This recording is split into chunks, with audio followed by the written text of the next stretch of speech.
We are your home theater and AV questions answered. This is AVRant. Want your home theater or AV question answered by Tom and Rob? Send it to question@avrant.com. Welcome to AVRant. I'm Tom Andry, and I'm here with Rob H. Josh.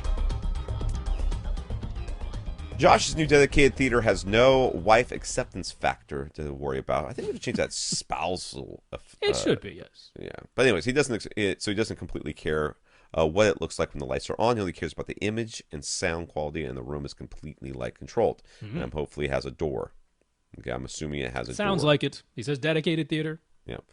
So, what is the ideal paint and carpet color scheme? He's assuming flat black. The ideal paint and carpet scheme. Isn't there like a gray that's supposed to be like the best one? Well, gray is color neutral, but if you want, dude, you do not want a black box. That people, you will never sell this house. Like people will think that you have built a dungeon down there. It's light controlled. I mean, gray.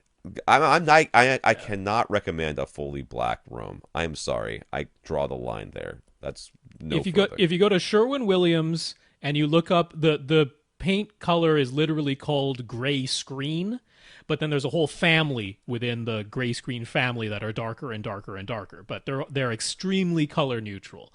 So if you want something, just the slightest bit of contrast to the look of your room so that the entire thing isn't completely black, then a very color neutral gray will not skew your colors. But if you want absolute maximum contrast from your projector, I mean, I don't want to say, it would be weird to have a completely black room. But if you, I'm going to go even farther, okay? I'm going to go even further than the flat, black, painted, dedicated dungeon of a room.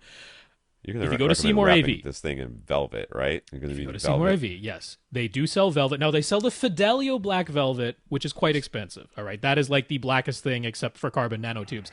But they have another one called baritone black velvet that is a tiny bit not as completely light absorbing as Fidelio black velvet, but considerably less expensive. You get larger bolts for lower money. So if you now maybe you don't wrap the whole room in baritone black velvet, but maybe what you do is create a shadow box around your projector screen, right? So you got your projector screen, and then for 2-3 feet above and to the sides of that projector screen, that's where you put the velvet around there. Then any light that's coming right off the screen and going straight up out to the sides gets completely absorbed by that velvet. So he's going to work on the walls too, right? All the way up to where he sits. So he's got this black cocoon that he's sitting in. Maybe you don't have. Maybe that it's a little weird, dude. Sherwin-Williams dark gray. Come on. But you could build the shadow box. You could build the velvet. Ideal paint and carpet color scheme.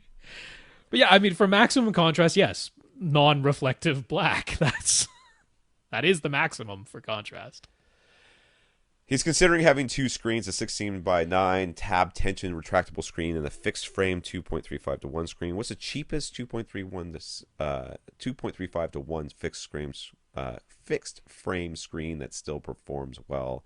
And I'm pretty sure it's going to be the one from Amazon. It's going to be either Silver Ticket or Elite screens, one of the two. And it's Silver Ticket. Now, he said he went to Silver Ticket and couldn't find their 2.35:1 screens, but they have them. They have fixed frame 2.35:1 aspect ratio screens. And yeah, that's about the least expensive. That's still a nice frame, a good performing, basic white fabric.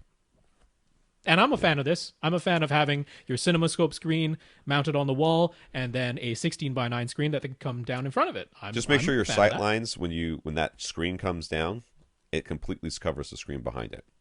That's the only thing I'm going to say. It would bother me. Because I mean that would make his 16:9 screen larger than his 2.3. The idea is to have the 2.35:1, and then the 16:9 that's the same height but not as wide. But you zoom the projector in. Right. Zoom the projector in to only fill the 16:9. That's okay. He has a Sony VPL HW65ES projector that has a blanking function. He doesn't want to see any light spilling over the top and bottom of his 2.35:1 screen when he's using it. Will this blanking function take care of this? No, all that velvet will, though. So the velvet, yeah. So yeah, the velvet will do that. Yeah. Yeah, velvet above and below your CinemaScope screen. Then you zoom it in to fill the width of that screen. The projector will be sending light above and below the physical CinemaScope screen, but you put velvet above and below the CinemaScope screen, and then it's gone. Then you ain't gonna see it. This blanking function is actually an alternative to overscan. The idea of this was, let's say you're watching cable TV, and have you ever noticed sometimes you get some weird little noise along the top or along one side of the image? Yeah. So older TVs had overscan, which is they zoomed in the image a little bit so that it cropped off the top or the side, right? Have you ever seen that? Have you ever seen that? What it looks like when that happens? When it overscans? No, not the overscan. The noise on the sides. Oh yeah, I see the noise all the time on my TV because I don't overscan at all. Yeah, it's just it's such a weird little.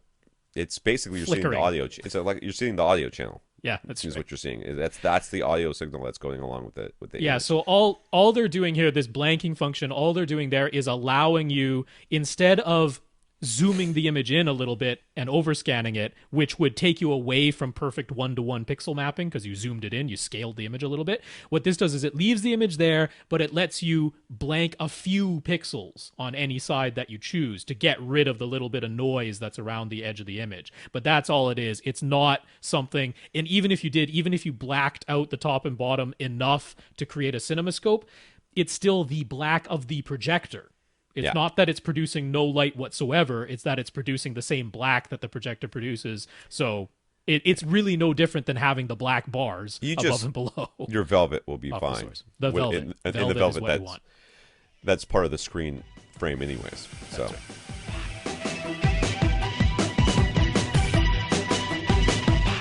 Want your question answered? Send it to question@avrant.com.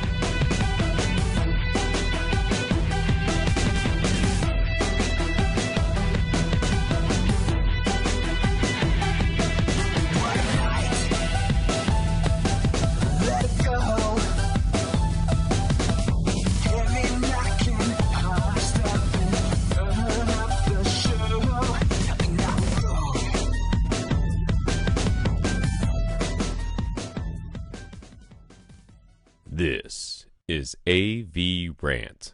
Now go out and listen to something.